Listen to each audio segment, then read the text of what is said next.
ever wondered why people die?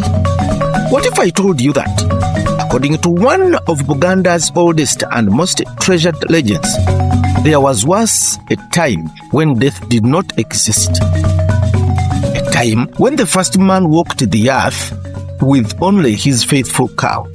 A time when heaven and earth were connected, and a single decision made by one woman changed the destiny of every human being. This is the ancient Buganda story of Kintu and Nambi, a tale of love, impossible trials, obedience, and the tragic arrival of Walumbe, the spirit of death. It is a story that has been passed down through generations around evening fires, reminding us why death entered the world and why no family has ever escaped its reach.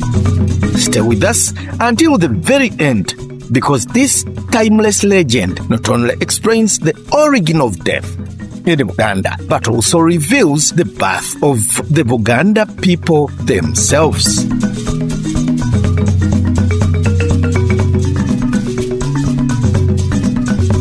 Long before kingdoms rose around the Great Lakes of East Africa, long before royal drums echoed across the hills of Uganda, long before clean chiefs and kings ruled the fertile lands that today make up central Uganda, the earth was quiet. There were no villages, no gardens of matoke, no children laughing beneath giant trees, no cattle bells ringing across the valleys. Only endless green plains, flowing rivers, towering forests, mist-covered hills, and the songs of birds carried by the wind.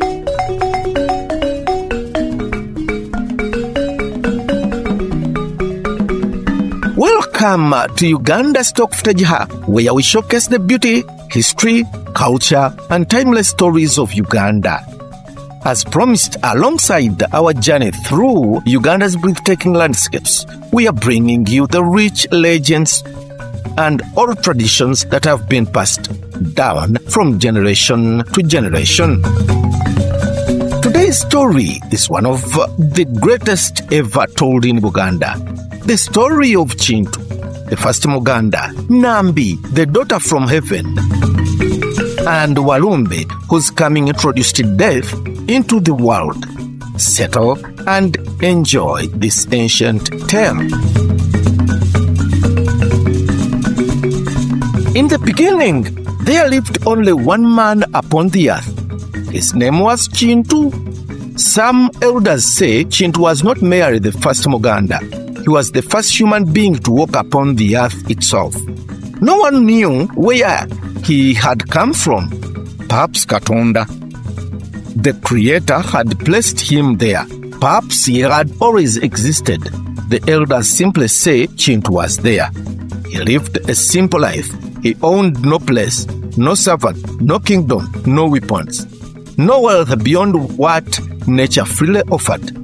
His greatest treasure was a single beautiful cow. The cow was white with patches of brown, its horns curved proudly toward the sky. Its milk sustained Kintu every day. He spoke to the cow as though it were a family. Every morning, he led it across green meadows. Every evening, they returned together beneath skies painted orange and crimson by the setting sun. The cow never wandered far. It trusted Kintu completely, and Kintu trusted the cow. For many years, the two lived alone upon the earth. Although the earth was beautiful, it was silent. Imagine walking for days across hills, through forests, beside rivers, without meeting another human being. No voices, no laughter, no greetings, only the wind whispering through tall grass. Sometimes Kintu would sit upon a great rock overlooking the valleys. He watched birds flying together. He saw antelopes moving in herds. He watched monkeys playing in families among giant trees. Even elephants traveled together.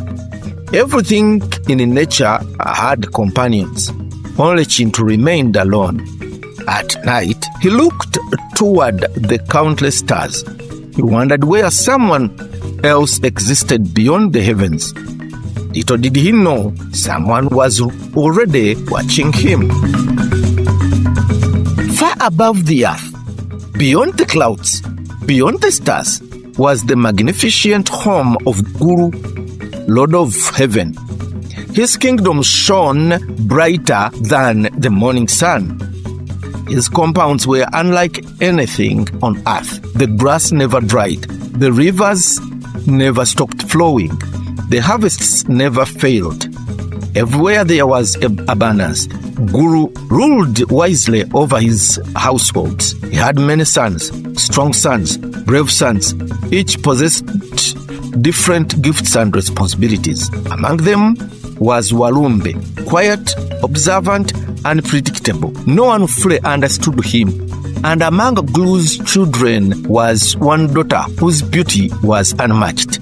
Her name was Nambi. She was graceful, kind-hearted, wise beyond her years. Wherever she walked, flowers seemed to bloom. Birds sang sweeter melodies. Even the morning breeze became gentle in her presence. Yet despite all the beauty of heaven, Nambi often looked down toward the earth. She wondered about the lonely man who walked into endless plains. One bright morning, several of Ggulu's children descended from heaven. Some traditions say they came to explore the earth. Others say they came while herding heavy cattle. As they wandered, they were amazed. The rivers sparkled, the forests stretched endlessly, animals roamed freely. Then they saw something extraordinary. A man standing beside a single cow. It was Kintu. Curiously, they approached. Kintu welcomed them with respect. They talked for many hours. The visitors admired his gentle nature. But when they prepared to return to heaven, something unexpected happened. One of them led away Kintu's cow. Kintu called after them, "My cow!" But they continued climbing toward heaven. Without his cow, Kintu could not survive. So he made a decision that would change the destiny of mankind forever. He would follow them. No human had ever traveled beyond the earth. Yet Kintu began the impossible journey. He climbed mountains. He crossed rivers. He walked until the clouds surrounded him. Still, he continued. His determination amazed even the spirits. Finally, he reached the glorious kingdom of Ggulu. Never before had a human being stood in heaven. The people of heaven gathered to look at him. They whispered among themselves, "Who is this man? How did he reach here? Is this true a person from the earth?" Kintu remained calm. He bowed respectfully. "I have not come seeking riches," he said. "I have only come to reclaim my cow." The honesty in his voice surprised everyone, even Ggulu himself. As the crowd surrounded Kintu, Nambi stepped forward. The moment her eyes met his, something extraordinary happened. She had never seen a man from earth before. He was humble, strong, gentle. Unlike the proud young men of heaven, Kintu also looked upon Nambi. His beauty surpassed every flower. Her beauty surpassed every flower. Her kindness shone brighter than sunlight. For a long moment, neither spoke, yet both understood. Their hearts had already chosen. From that day, whenever Kintu appeared in Ggulu's compound, Nambi found reasons to pass nearby, sometimes carrying water, sometimes tending gardens, sometimes simply walking. Their conversation grew longer each day. They spoke about heaven. They spoke about earth. She described endless forests, rolling hills, gentle rivers, the freedom of open plains. Nambi listened with fascination. She had never imagined such a place. Kintu, in turn, listened as Nambi described heaven's wonders. Days passed, then weeks. Their affection deepened in love. One evening, as the golden light faded across heaven, Nambi approached her father. She said softly, "Father, I wish to marry." Ggulu smiled. My daughter, many noble sons have sought your hand. Which one have you chosen? Nambi looked into her father's eyes.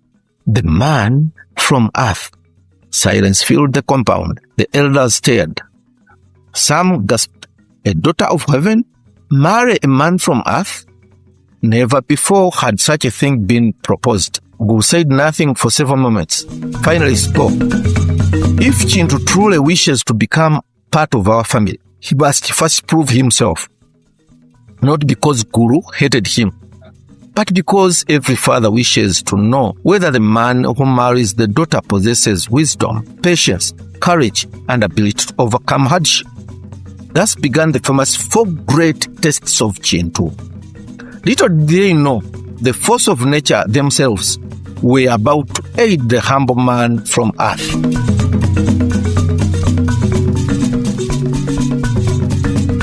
When Ggulu announced that Kintu would have to prove himself before marrying Nambi, a murmur spread throughout the heavenly kingdom.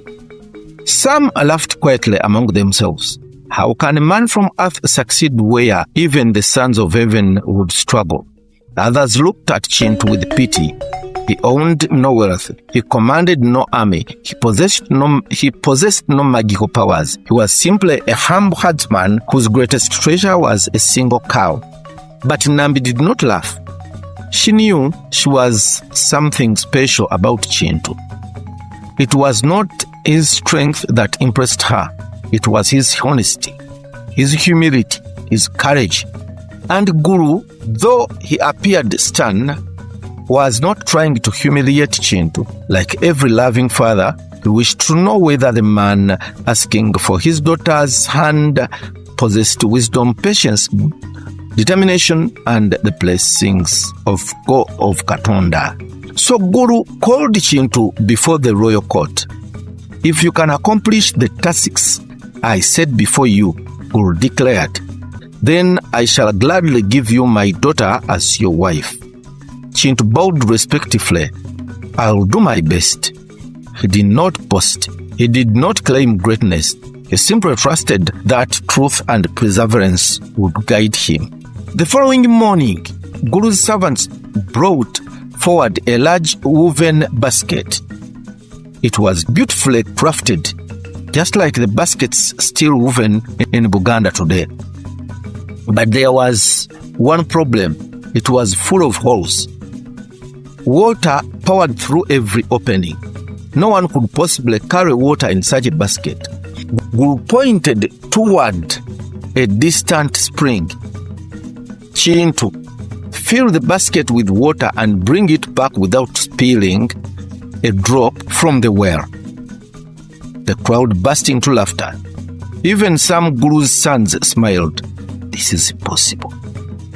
Kintu accepted the basket without complaint. He slowly walked toward the spring. As he reached the water's edge, he looked at the basket. Every tiny opening seemed to mock him. For a brief moment, doubt entered his heart. Now, how can this be done? He knelt beside the spring. Then something extraordinary happened. From the tall grass emerged a tiny spider. The little creature climbed onto the basket. Without hesitation, it began spinning delicate silk across every opening. Back and forth it moved with incredible speed. Soon, another creature appeared. It was a snail. The snail slowly crawled over the spider's web, leaving behind a smooth, glistening layer and a slim that sealed every tiny gap. Kintu watched in amazement. He realized that Katonda had not abandoned him. Carefully, he dropped the basket into the spring. To everyone's surprise, the basket held the water. Not a single drop escaped. The people of heaven gasped. Kintu calmly carried the basket back to Ggulu. He placed it before him, still full, still overflowing. Silence covered the royal compound. The impossible had become possible. Ggulu nodded proudly. The first trial is complete. Although impressed Ggulu was not yet satisfied. He led Kintu to a great rocky hill.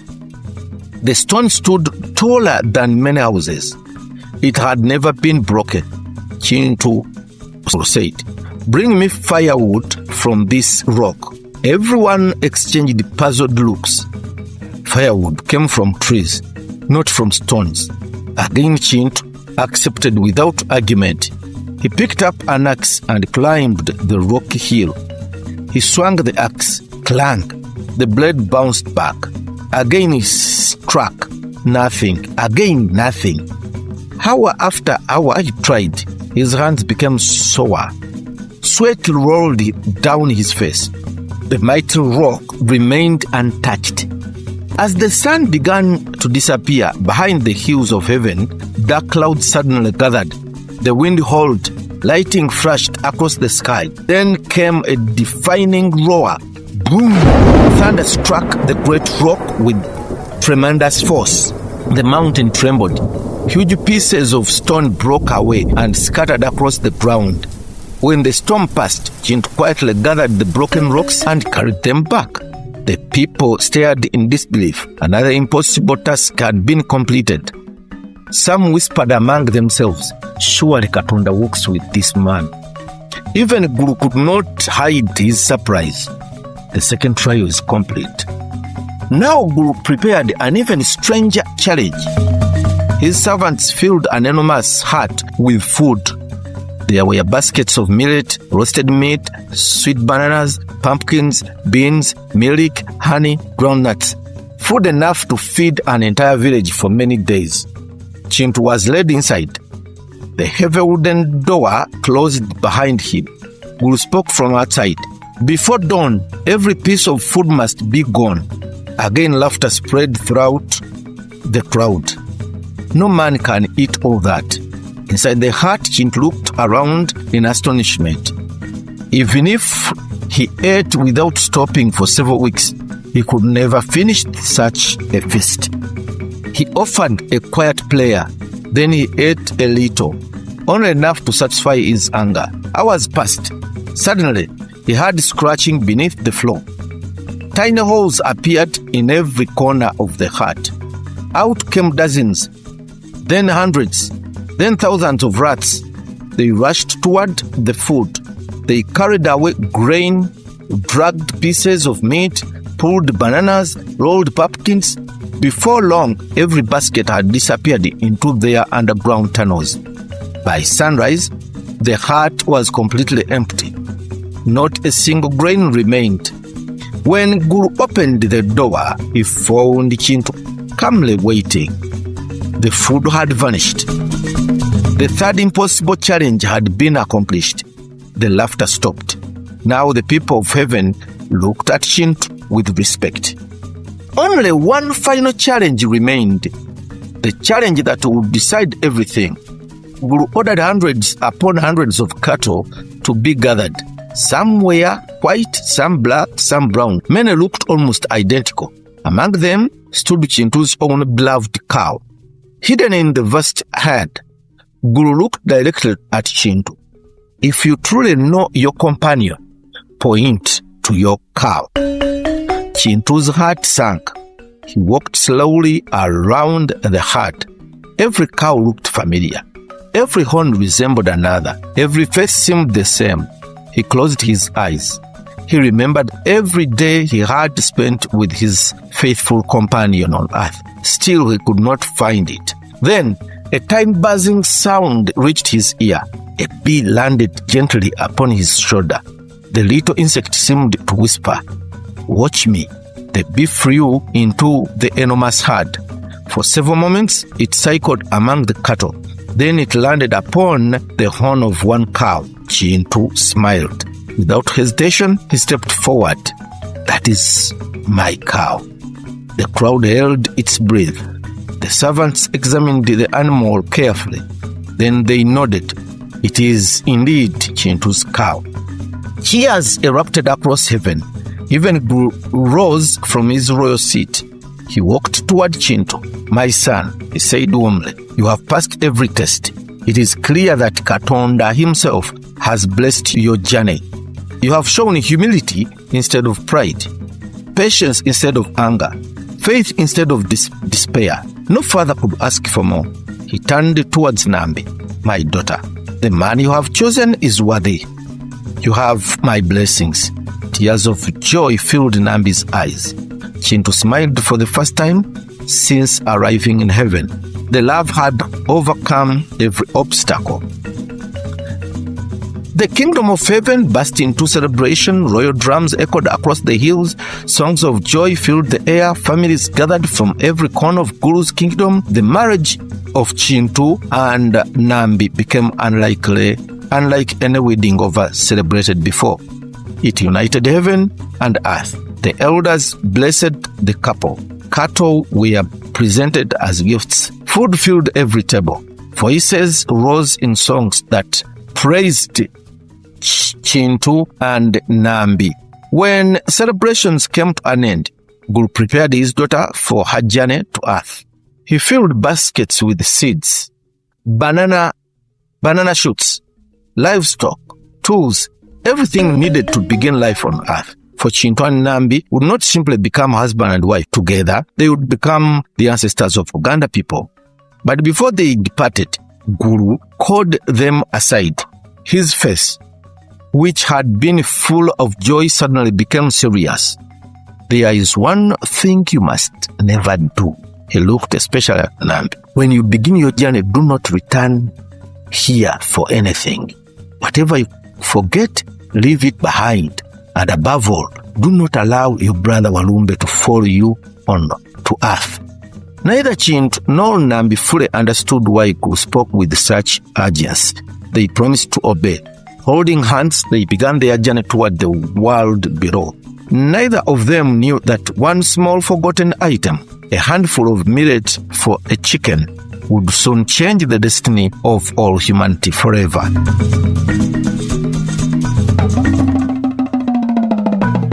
As we conclude this part, will Kintu and Nambi obey Ggulu's final warning?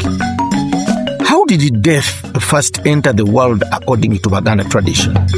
And why is Walumbe still remembered in the ancient Thunder pits to this day? Join us in part 2 as this timeless legend takes a dramatic turn and reveals the origin of death in Buganda.